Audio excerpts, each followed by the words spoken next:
எல்லா தமிழ் மக்களுக்கும் வணக்கம். என் பேர் ஷீபா.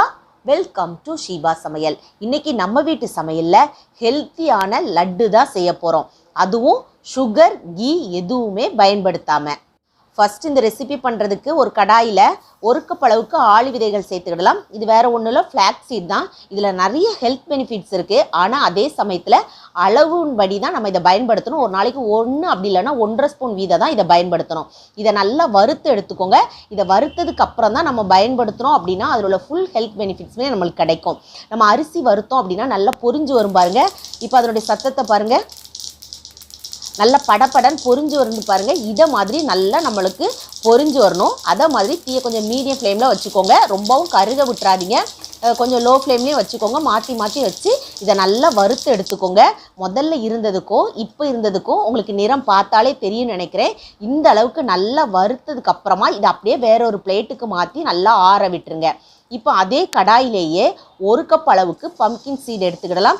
இதுக்கு பதிலாக நீங்கள் வெள்ளரிக்காய் அந்த விதைகள் சேர்த்துக்கிடலாம், அப்படி இல்லைன்னா தர்பூசணி விதைகளோடு சேர்த்துக்கிடலாம். இது எல்லாமே ரொம்பவே ஹெல்த் பெனிஃபிட்ஸ் மிக்கது.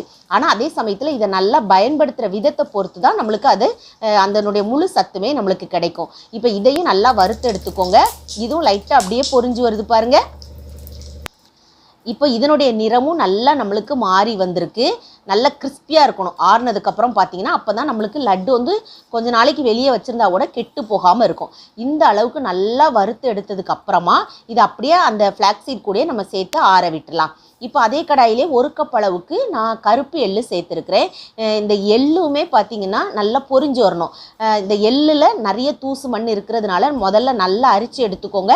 அதுக்கப்புறமா ஒரு காட்டன் துணியில் நல்லா காய வச்சுட்டு இந்த மாதிரி வறுத்து எடுத்துக்கோங்க. நான் எப்போவுமே எள்ளை ஸ்டோர் பண்ணி வைக்கும் போச்சில் அதை மாதிரி லைட்டாக வறுத்து எடுத்து தான் ஸ்டோர் பண்ணி வைப்பேன். அப்போ தான் பூச்சி வண்டு எதுவுமே நம்மளுக்கு வராது. இப்போ அதனால தான் உங்களுக்கு அந்த வெடிக்கிற சத்தம் கேட்கல. நீங்கள் நல்லா இது பொரிஞ்சதுக்கு அப்புறமா எடுத்து வேற ஒரு பிளேட்டுக்கு மாற்றி வச்சுக்கோங்க. இப்போ அதே கடாயிலே 1 கப் அளவுக்கு வேர்க்கடலை சேர்த்துக்கிடலாம். நீங்கள் வறுத்த வேர்க்கடலையாக இருந்தாலும் கூட அந்த சமயத்தில் சேர்த்துக்கிட்டீங்க அப்படின்னா ரொம்பவே நல்லாயிருக்கும். நீங்கள் தோலோட நீங்கள் லட்டு செய்கிறதுக்கு இதை கிரைண்ட் பண்ணி எடுத்துக்கிடலாம். அதில் கெட்ட வேர்க்கடலை ஏதாவது இருந்துச்சு அப்படின்னா அதை நீங்கள் நீக்கிக்கோங்க. அதே மாதிரி வேர்க்கடலை கொஞ்சம் டார்க் கலரில் ஆகிறதண்டிக்கும் இதை வறுத்து எடுத்தீங்க அப்படின்னா அந்த லட்டை சாப்பிடும் போச்சில் அது ஒரு மணமாக நல்லா சாக்லேட் சாப்பிட்ட மாதிரி இருக்கும்.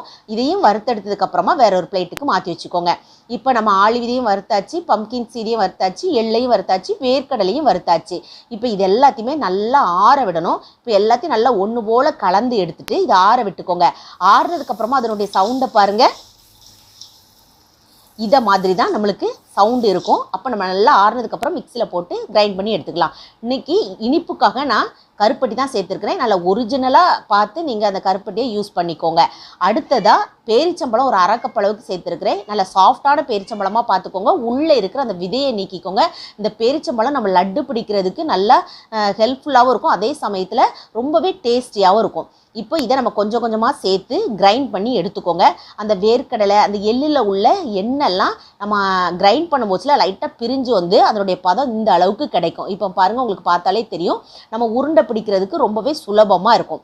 இப்படியே எல்லாத்தையும் கிரைண்ட் பண்ணி வேற ஒரு பிளேட்டுக்கு மாற்றிட்டு நல்லா எல்லாத்தையும் ஒன்று போல் பிசைஞ்சு எடுத்துக்கோங்க. இதை நீங்கள் வெளியே ஸ்டோர் பண்ணி வச்சிங்க அப்படின்னா 1 வாரம் வரைக்கும் நீங்கள் வச்சுக்கிடலாம். அப்படி இல்லை அதுக்கு மேலே வைக்கணும்னா நீங்கள் ஃப்ரிட்ஜில் நீங்கள் ஸ்டோர் பண்ணி வச்சுக்கோங்க. இதை மாதிரி நீங்கள் அளவுக்கு அதிகமாகவும் இந்த லட்டு சாப்பிட முடியாது. எதுக்குன்னா 1 அப்படி இல்லைன்னா 2 சாப்பிட்டீங்க அப்படின்னாலே வயிறு பசியே எடுக்காது. ஏன்னா அந்த அளவுக்கு ரொம்பவே வயிறு நிறைஞ்ச மாதிரி இருக்கும். அது மட்டும் இல்லை, இதில் ரொம்பவே ஹெல்த் பெனிஃபிட்ஸ் இருக்குது. அதனால் கண்டிப்பாக உங்கள் வீட்டில் இதை மாதிரி லட்டை நீங்கள் செஞ்சு சாப்பிடுங்க. செஞ்சு பார்த்து உங்கள் ஃபீட்பேக்கை கமெண்ட் பாக்ஸில் சொல்லுங்கள். வீடியோ பிடிச்சிருந்தா லைக் பட்டனில் தம்ஸ் அப் கொடுத்துருங்க. தம்ஸ் அப் கொடுத்த கையோடு உங்கள் ஃப்ரெண்ட்ஸ் ஃபேமிலியோடு ஷேர் பண்ணிடுங்க. ஃபர்ஸ்ட் டைம் வியூவராக இருந்தால் சப்ஸ்கிரைப் பண்ணி சப்போர்ட் பண்ணுங்கள்.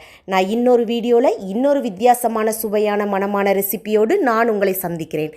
அது வரைக்கும் டாடா பபாய்.